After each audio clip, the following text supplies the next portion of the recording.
بسم الله الرحمن الرحيم. السلام عليكم ورحمة الله وبركاته.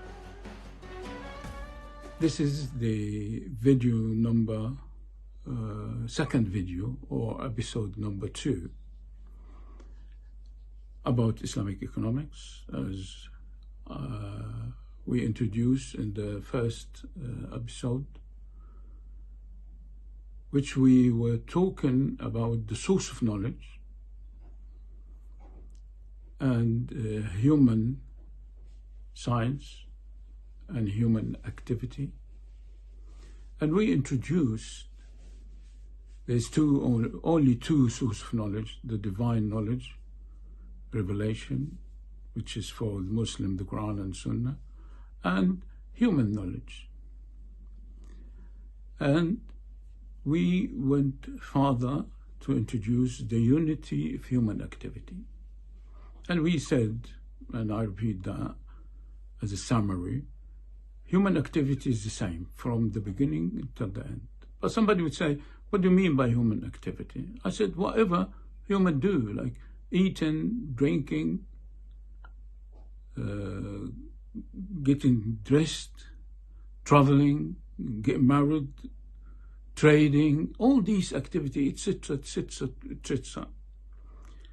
This activity is different than what you call economic activity. No such thing as economic activity. It's a human activity. And I introduced the multiple dimension of each human activity. Each human activity has its economic dimension and social dimension and commercial dimension, multi-dimension. Within this concept of human activity, I would like, before I go any further, to talk about human itself. And for me, as a Muslim, and from the Islamic point of view, which Islamic economics come from, human, it's very simple, in its simple way, man and woman, male and female. I don't want to go in sub-issue and distract the idea I'm just trying to introduce. This is a simple way: man and a woman, male and female. This is how human society is based on, those two, man and woman, and they create the family, and families build up the society. From that, in order to talk about human activity, which is going to lead us to human behavior, which is the subject of human science, I have first tried to introduce and found about something about human itself.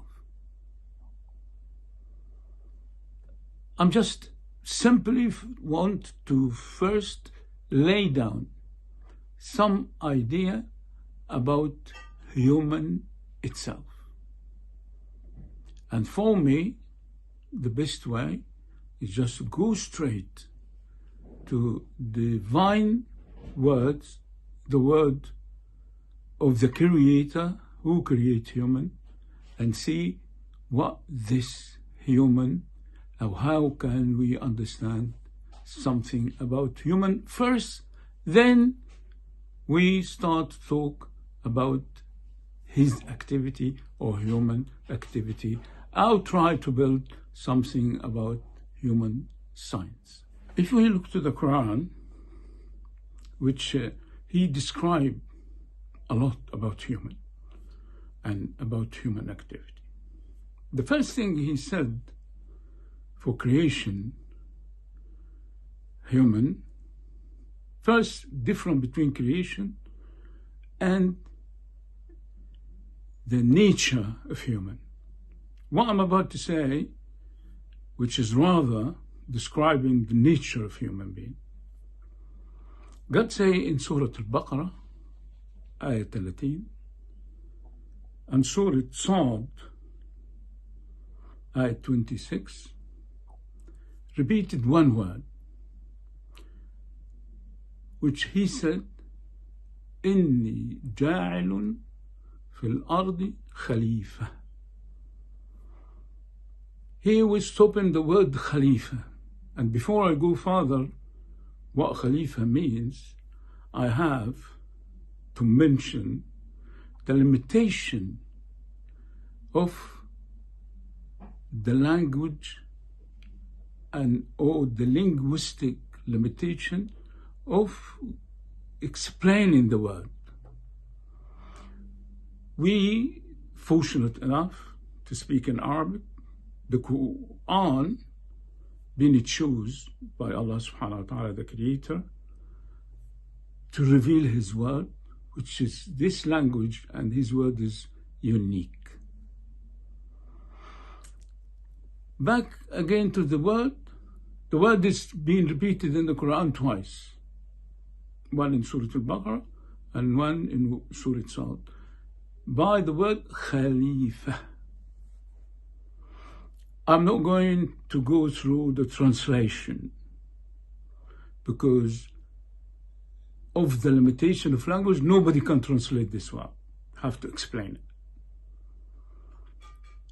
And this word is very problematic and misunderstood. Hugely, even within the Muslim Ummah. When Allah say, إِنِّي جَاعِلٌ فِي الْأَرْضِ خَلِيفَةً, people interpret it or turn it to somehow to say, Khalifatullah. And this is nothing to do with the word. This meaning is very dangerous. Is against the belief of Muslim. There is no such thing called Khalifatullah. It's what the text say. You have to be very careful with using the text. The text say, Inni ja'al, I am given this feature for this creature I create, the feature of Khalifa, not my Khalifa, which is completely wrong. There is no such thing in Islam called God's Khalifa with apostrophes. No, because God is a completely I'm not going to use words, but nothing to do with human in the nature of the entity. God, authority, God itself is completely different than human. God creates. Human is a creature. But this creature has features. And Allah subhanahu wa ta'ala, when He's introducing this creature to the angel, He give it a name which in summary contains its feature. And that is in the word of Khalifa. Then Khalifa in the text does not at all related to Khalifatullah. No, Khalifa is a self-description to human itself. This word Khalifa is being translated in English, vice-gerent or vice-regent, which in a sense like a deputy. It has a divine authority, which is not acceptable in Islamic belief at all. That's why we say you have to be very careful of the word and what does it mean. Then Khalifa, first, is not vicegerent, is not vice-regent, is not God's deputy, is nothing to do with God. Khalifa is a word describing the nature or the feature of human itself.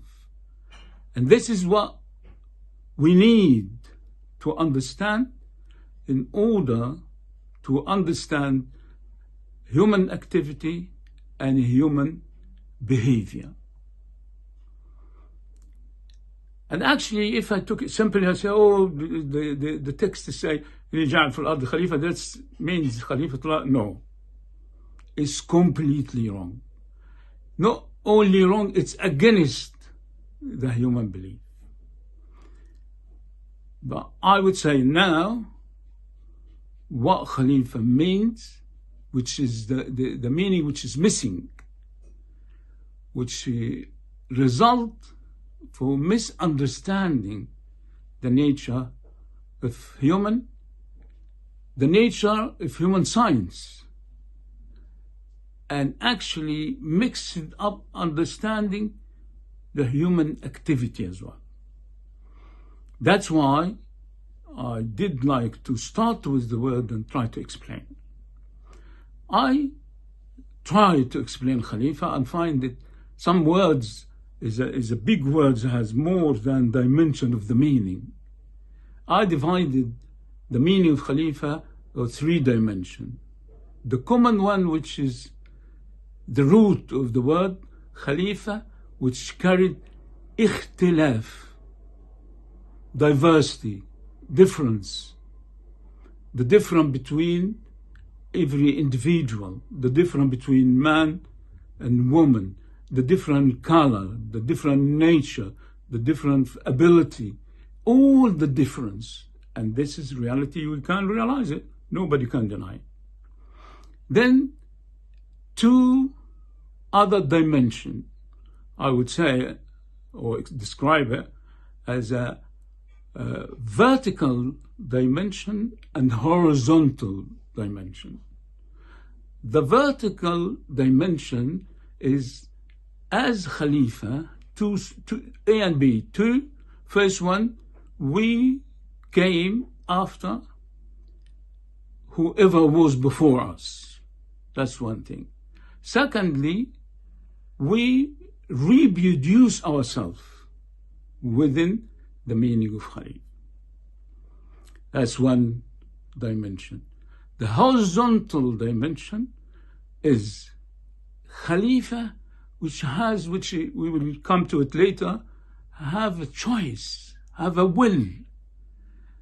And being woman and man in a human society, we cannot live without giving up this will to somebody else. If you go to the doctor, for example, you give up some of your will and you listen to what the doctor said.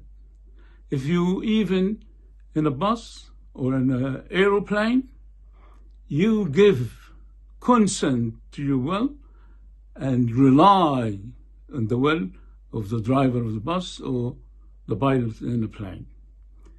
This is the 3 dimension of the word Khalifa, which will help us to understand human activity and human behavior and understand the position for that Khalifa, the man, within the society, within the universe. Inshallah, we will carry on for the next video, which is soon, inshallah. Assalamu alaikum.